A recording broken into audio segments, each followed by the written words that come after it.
pangungusap na ginagamit sa panahon ng Miyerkules ng Abo. Ngayon po ay Miyerkules ng Abo. No? So, mamaya pagkatapos ng homilia ay yung gustong magpapahid ng abo ay papahirang din natin.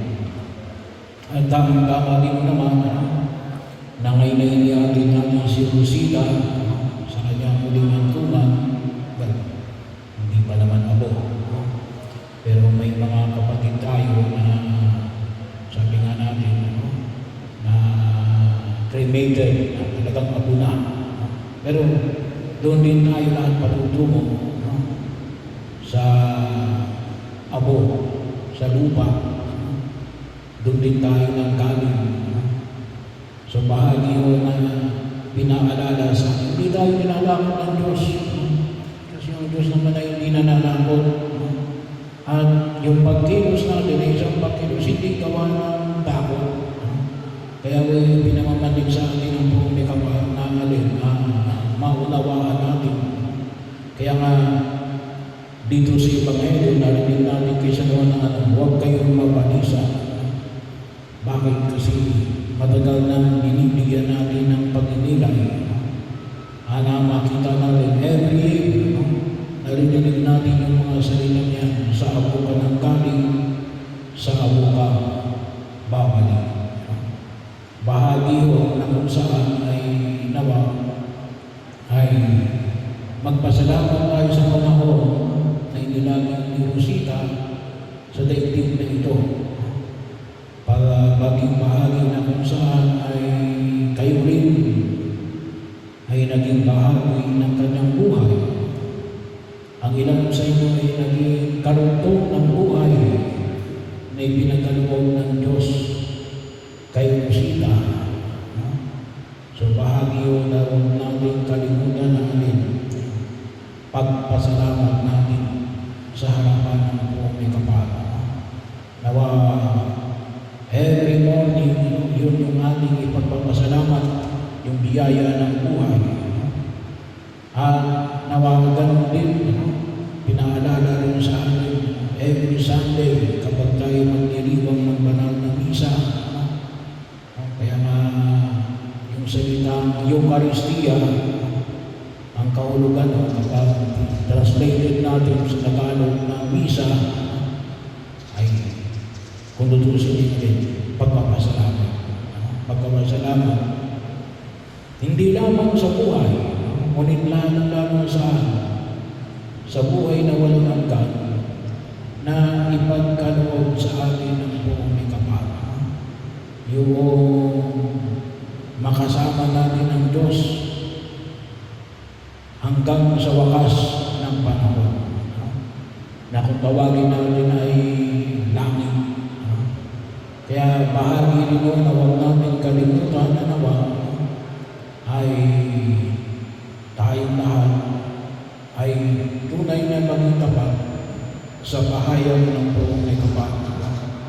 At saan nagsisimula yun? Sa biyaya ng pagpapasalamat sa mga biyaya na ipinagkakaloob sa atin. Hanggang doon sa buhay na walang hanggan. Pero nagsimula sa biyaya ng buhay. Na nagiging pagkakataon na kung saan ito pang ibang mga biyaya ay ating napapakinabangan. Lalong-lalo na, sabi nga natin, ang buhay ng walang hanggan. Kaya yung paanyayan ay pinayag ng buong may kapal. Kasi yun ang gusto ng Diyos sa atin, and makasama niya doon sa kanyang kaharian. Anawa ay dumating yung pagkakataon na tayo magtagpo doon sa kaharian ng Diyos. Yun din ang dahilan kung bakit lalong-lalo na ngayon, kasi yung simula ng Miyerkules ng Abo ay simula ng 40 araw ng paghahanda natin sa muling pagkabuhay ng ating Panginoon sa Kristo. Sapagkat naniniwala tayo na bubuhayin ng Diyos ang lahat ng mga nananalig sa Kanya katulad ng kanyang muling pagkabuhay, upang higit natin pakinabangan yung alin, yung grasya niya. At ano yung pinakadakilang grasya? Makasama ng Diyos. At yun o, kung tutusin natin, nagsisimula, hindi sa langit.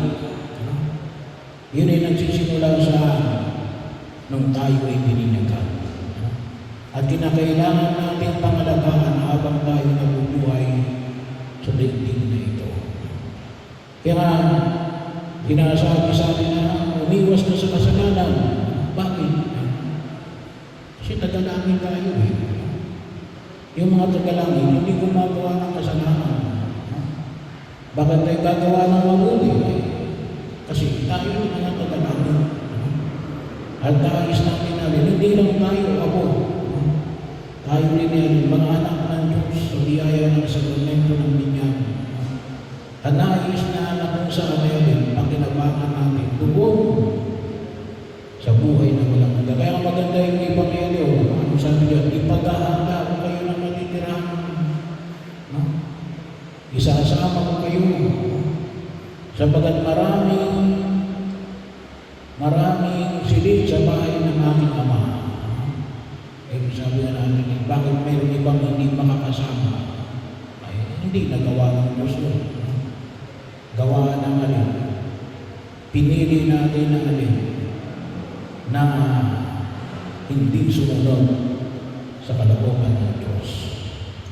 At kahit ako sa gitna ng pagkukulang na nagawa ni Rosita, tayo nananalig na siya ay kaawaan ng buong may kapal. At magpaalala nyo sa amin na habang tayo nabubuhay sa daigdig na ito, ay tulungan tayo ni Rosita na maging tapat sa Panginoon.